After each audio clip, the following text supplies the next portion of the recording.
Why do we yawn? So why do we yawn? That big, mouth-stretching, eye-watering move that sneaks up on you during the most serious moments. Like 1 second you're in class, and the next you look like a lion trying to swallow a watermelon. Yawning isn't just your body being dramatic. It's actually your brain saying, "Hey buddy, I'm running on low battery. Plug me in with some oxygen." When you're tired or bored, your brain slows down like a Wi-Fi connection with 0 bars. A yawn is basically a giant air reboot.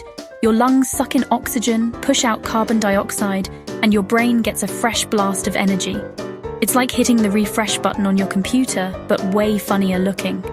But here's the wild part. Yawns are contagious.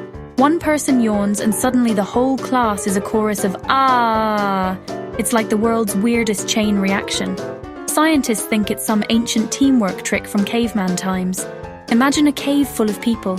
One caveman yawns, everyone yawns, and boom, they all know it's nap time. Teamwork makes the dream work, literally. And it's not just humans. Dogs, cats, even lions yawn.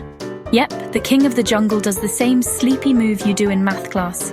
Picture a zoo where all the animals yawn at once. That's not a zoo, that's a sleepover party. So yeah, yawning isn't just about being lazy. It's your body's clever way of keeping you awake, your brain's secret energy trick, and the most contagious move on Earth. Next time you yawn in class, just tell your teacher, "Don't worry, I'm not bored. I'm scientifically recharging."